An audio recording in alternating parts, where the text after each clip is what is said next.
What happened within 1 to 2 kilometers that criminals descended from the sky? What happened to that girl? Her uterus is missing. Her kidney is missing. Acid is poured on her face. If you read the post-mortem report of that girl, you will not be able to read it. Such brutality has been done. Imagine a 19-year-old girl who goes to a nursing college to fill the admission form for BSc nursing just to fulfill her dreams, and after 2 days her dead body is found in a field. That too in such a bad condition that whoever saw it got goosebumps. Everyone was forced to cry because both the eyes of Manisha were taken out. Manisha's face was burnt with acid. Both the kidneys were missing from her body, her intestines were missing, the uterus was missing. There were marks of force on her thighs. Her jaw was completely broken. Whoever saw this scene with their own eyes, his soul trembled. After all, who are those beasts who did this? When you will know, you will also be forced to think whether a human can really become so ruthless. In this video, I will talk about every aspect of this case. Also, I will tell who are those people who did such a low and despicable act with innocent Manisha. Before moving forward in this video, I request all of you to watch this video till the end and share it as much as possible so that everyone can know the truth about who are those people who did this to Manisha. And, for justice for Manisha, definitely write, "We want justice for Manisha," in the comment, so that Manisha gets justice and the culprits get death penalty. By now the whole country has come to know about this story. But still I start this story from the beginning so that you can understand the whole story well. That who is the culprit? Manisha was the daughter of a poor family of Bhiwani in Haryana. Aged just 19 years, she was a teacher in a play school. Her dream was to become a nursing officer so that the problems of the family could be overcome. Father Sanjay was a simple farmer who was proud of his daughter. But no one had even dreamt about what was going to happen on the 11th of August. On the morning of the 11th of August, before going to play school, Manisha tells her father that, "Papa, today I will leave the play school and go to Ideal School and Nursing College in Singhani. I have to fill the form for BSc nursing and ask about admission. It will be 5 o'clock by the time I reach home." Father said, "Okay son, come on time." In the morning Manisha goes to play school. After school gets over, she calls her father from there at around 1:30 p.m. and tells him that she is going to nursing college. Father thought that Manisha has gone to college. She will return by evening. He got busy with his work, but it was 6 o'clock in the evening. Manisha did not return home. Father thought that maybe she did not get any ride. That is why she has not come yet. Often there is a big problem in getting a ride or auto in the village area. Therefore Manisha's father was just waiting with the hope that his daughter will return home soon. He calls Manisha but her number is not reachable, but at 6:26 p.m. Manisha's phone rings for 1 second on her father's phone. Father was about to pick up the phone when the call got disconnected, but when he called again, Manisha's phone was not received. Father calls several times but Manisha's phone is not picked up. Then the phone gets disconnected. Father gets scared that some accident may have happened to his daughter. He immediately rushes to Ideal School and Nursing College in Singhani. Manisha's father goes and asks the guard there. He shows Manisha's picture to that guard and asks if this girl came to this college. The guard clearly refuses. The guard says, "No, this girl did not come." Then Manisha's father asks 2 more guards. He also shows them Manisha's picture and asks if this girl came here. They also refuse. Manisha's father folds his hands in front of them and asks them to show him the CCTV video. But both the guards of the college were drunk. They said that we cannot show it. There is no staff. This is when Manisha's father got worried. He immediately called 112. After a while the police reached Ideal School and Nursing College. Manisha's father told the police everything. But the police took Manisha's father from there after questioning 4 staff of the college and left him back in Singhani village. 112 police told Manisha's father to go to Loharu police station and file an FIR. Manisha's father went to Loharu police station. He tried to file a report that my daughter Manisha is missing. But the way the police behaved with Manisha's father shocked everyone. When Manisha's father told the police that my daughter is missing, the police asked, "What is your daughter's age?" Manisha's father told that my daughter is 19 years old. On this the police said that your daughter is an adult. It is possible that she has gone for a picnic with someone on her own will. She might have run away with someone. Wait for 24 hours. She will come back. Manisha's father folds his hands and pleads. He says that my daughter cannot do this. She must have met with an accident, but the police did not register an FIR. Imagine the police of our country telling the father whose daughter had disappeared that your daughter is an adult. She has gone for a picnic with someone. She has run away with someone. The helpless father folds his hands. He pleads. Still the FIR was not registered. He comes home tired and exhausted. Manisha disappeared on the 11th of August and the next morning, i.e. on the 12th of August, Manisha's family searches for her everywhere. They also go to the Ideal School and Nursing College from where Manisha disappeared. Once again the whole family folds their hands to show the CCTV video. But no one shows them the CCTV video. Instead they were told that the principal Sahab will come on the 13th of August. Then you come, we will show you. Morning turns to evening but Manisha is nowhere to be found. Manisha's father was crying and in a bad state. Manisha's whole family was upset. All the people of the village were searching for Manisha like crazy but Manisha was not to be found. The father then goes to Loharu police station crying and wailing. He tells the police that we have searched for Manisha everywhere but she is nowhere to be found. Still the police do not listen to a single word of that helpless father. But when at 7:30 in the night, the family members start gathering at the police station, then the police, tired, agreed to register an FIR. The FIR was registered but even after this the police did not take any concrete steps. Neither the CCTV footage of the nursing college was checked nor it was found out where Manisha's last location was at the time of her disappearance and neither did the police make any serious effort to find Manisha. The FIR was just a formality. The family and the villagers were searching for Manisha everywhere, but then at around 9 o'clock in the morning of August 13th, Manisha's father receives a call from Asi Shakuntala of Loharu police station. Asi Shakuntala tells that a dead body of a girl has been found in Singani. You should come and see it. When the family reached that place, they got goosebumps on seeing the dead body. It seemed that her face was burnt with acid. Her clothes were torn, her eyes were gouged out, her kidneys were missing, her intestines were missing, her hair was pulled out. Her uterus was missing. Her salwar string was open. Many parts of her body were rotten and some organs were missing. There were marks of force on her thighs. Her jaw was completely broken. Whoever saw this scene with their own eyes, his soul trembled. The dead body was unrecognizable, but the family identified it from her clothes and other things. Then it was known that this dead body was of Manisha. The family members understood that their daughter was killed after being molested. The whole family started screaming and crying. The family and the whole village blocked the roads at many places. There was a lot of sloganeering against the police. The family alleged that if the police had registered an FIR and investigated on time, Manisha would have been alive today. Soon, people from the nearby villages also came out on the streets and started shouting slogans. The family kept saying that Manisha was brutally killed after rape. Her body parts are missing and her face has been burnt with acid. The family demanded that they want justice and the culprits should be hanged. After that the entire administration comes. Loharu's SDM also comes. Deputy Commissioner also comes. He assured the family that we will arrest the culprits within 24 hours.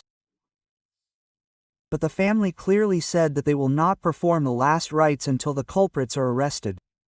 After this, the body was immediately sent for postmortem. The postmortem was done in Bhiwani's civil hospital. But when the report came, the family did not believe it. After the report came out, the matter got more complicated. In the copy of the postmortem report, it can be clearly seen that at the top it is written, "Murder was committed by slitting the throat after doing wrong." First of all, I saw that Manisha's neck was cut and the 2 inches of skin behind the neck was hanging. The deceased's salwar was torn and the string was found open. Marks of struggle were reported on the clothes. Stool stains were found on the underwear. It was also written further in the report that semen was not found in the samples taken from the deceased's clothes and private parts. Due to this, rape could not be confirmed on the basis of the medical report. But the biggest thing to think about here is that on one hand the report shows that there were marks of struggle on the deceased's clothes. The salwar was torn and its string was found open. Even stool stains were present on the underwear. All these facts clearly indicate that the deceased was raped and molested.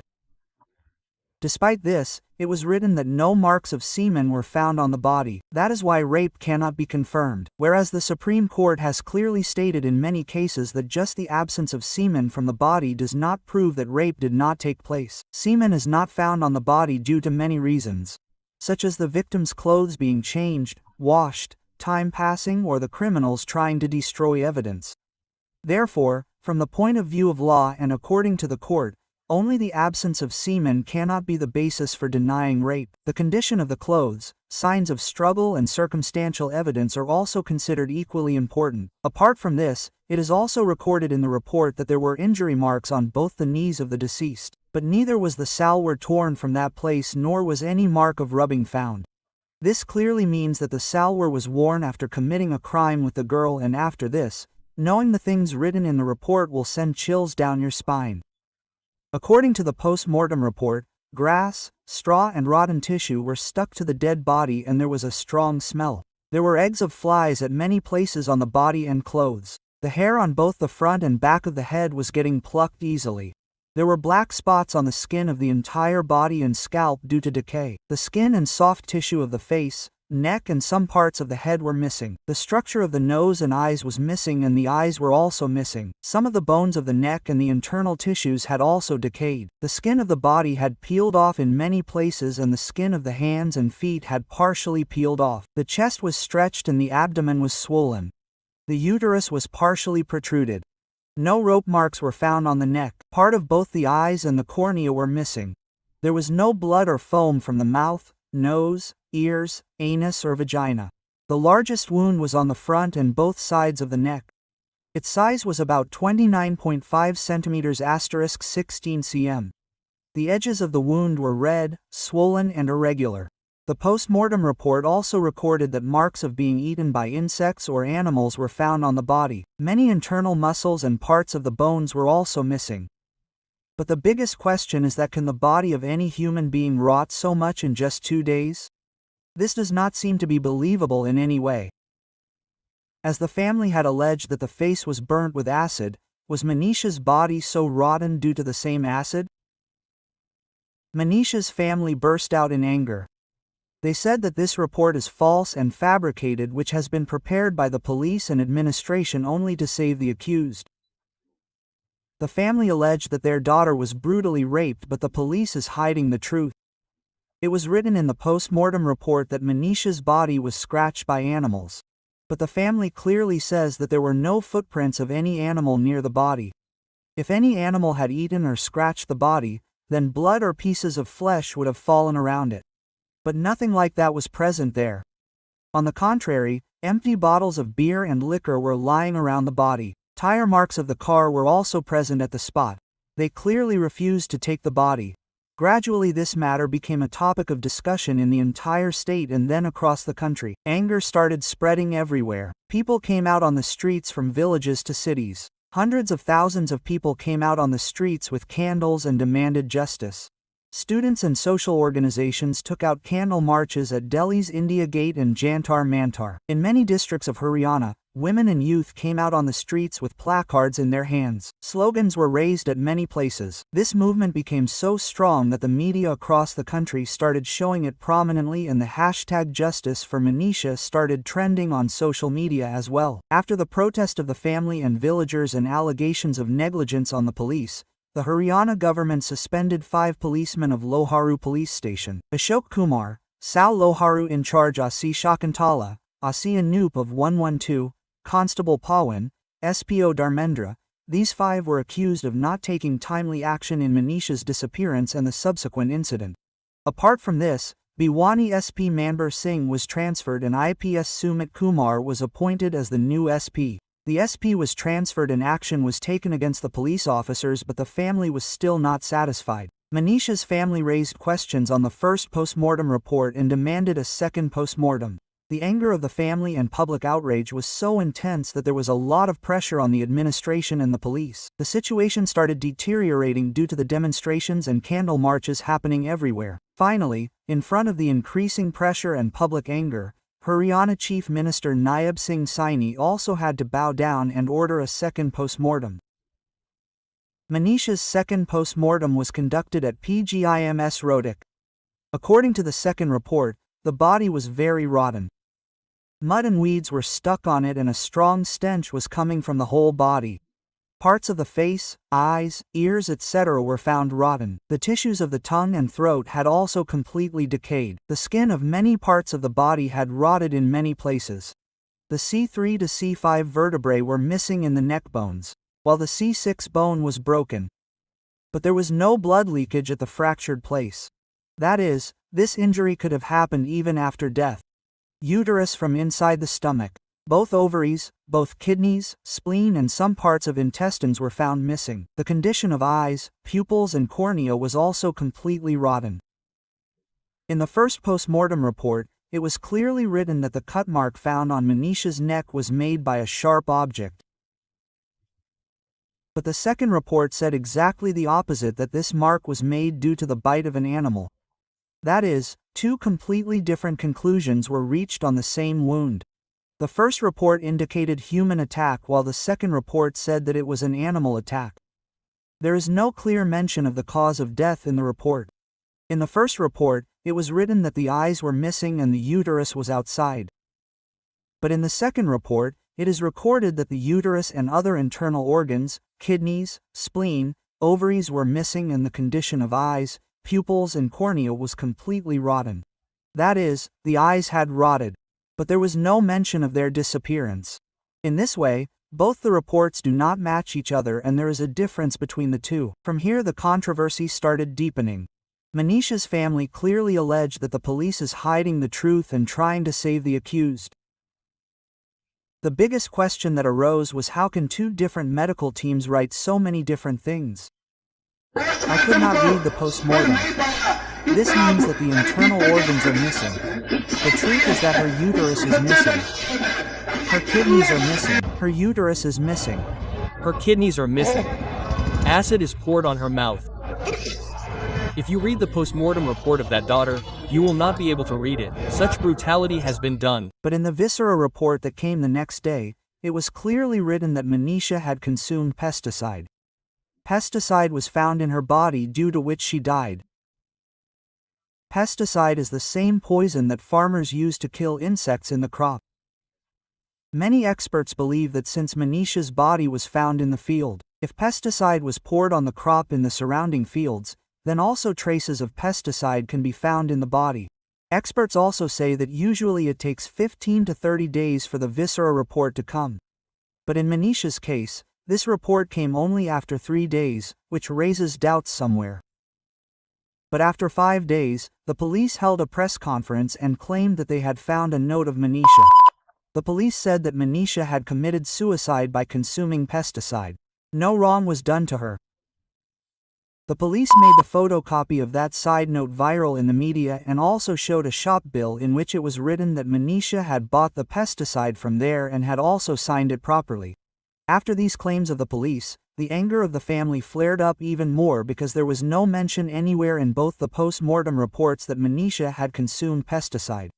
Neither was any foam-like mark found in her mouth nor in any part of the body. The biggest question that also arose was that if the police had found Manisha's note on the first day itself, then why did they not inform the family about it at that time? This clearly showed that the police was playing a game to save the accused. The family alleged that all this was a ploy by the police. The matter did not end here.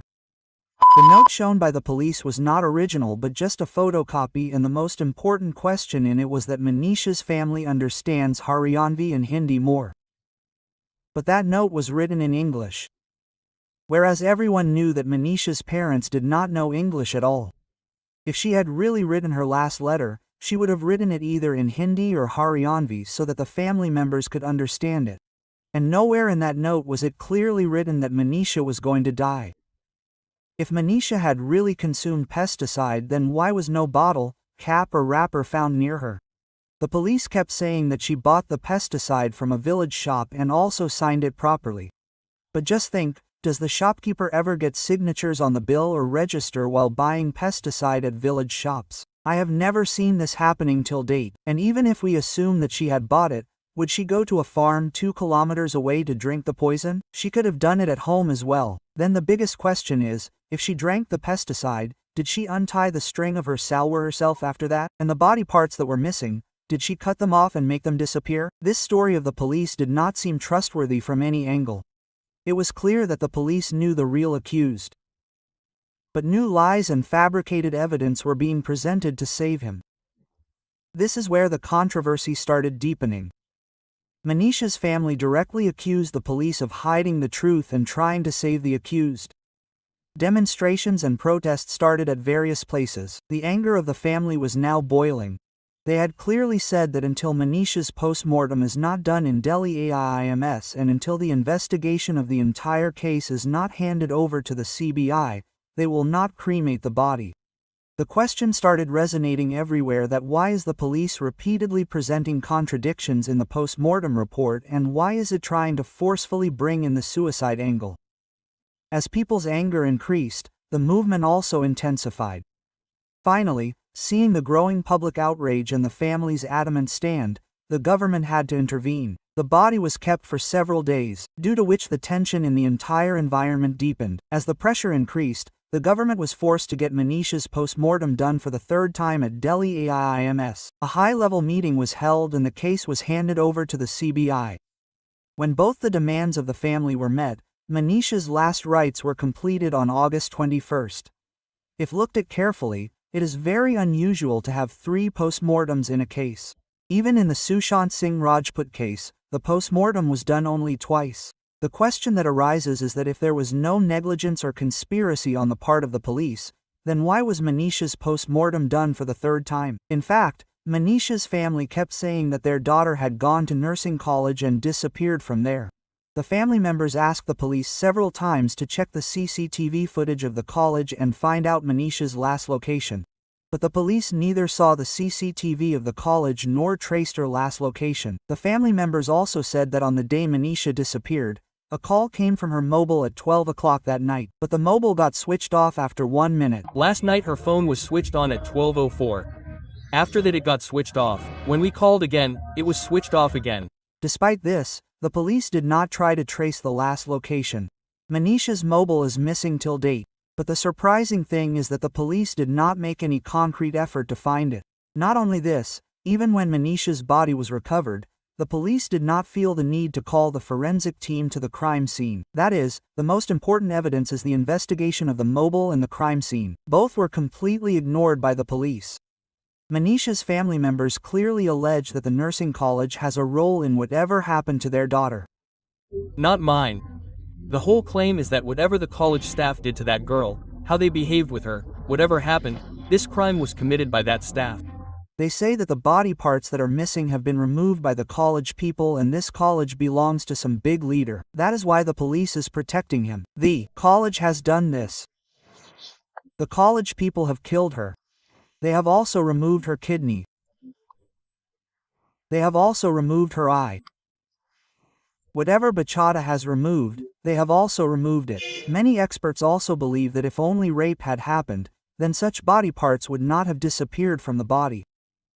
This work is clearly done by people who have medical knowledge and who know how to remove organs because Manisha's eyes, brain, intestines, kidneys and uterus were all missing from her body. No ordinary criminal can do this. It has been claimed that Manisha was first made to disappear. Then her organs were removed and later, to hide her identity, acid or some chemical was poured on her body so that it appears that the organs have decayed and no one has removed them. After this, her body was thrown in the field in the darkness of the night. Now the most important question arises that if Manisha's body had been lying in the field for 2 days, then the villagers would have found it on the very first day, i.e. the 12th of August, because the place where the body was found is frequented by people. It is clear that the body was kept there on the night of the 12th of August and the villagers saw it in the morning and informed the police. Such large organs cannot disappear due to natural decomposition in just 2 days. This clearly raises the doubt that these organs were removed surgically. In such a situation, the biggest suspicion falls on the college administration and the organ mafia because for a work like organ trafficking, medical knowledge and network is required which only a nursing college can have. That is why Manisha's case is no longer just a case of murder. This is a mystery in which the needle of suspicion turns directly towards the organ mafia and the college administration. Rich people are behind this murder. They carried out this murder. Those people are sons of big ministers, when justice is not being done. Was Manisha a victim of organ trafficking? Yes, the possibility cannot be ruled out. This doubt deepens when the nursing college, the missing organs and the allegations of the family are added. But till now no legally solid evidence has come to light. The truth will come out only through a CBI investigation. But what do you think? Was the college people really responsible for the painful incident that happened with Manisha?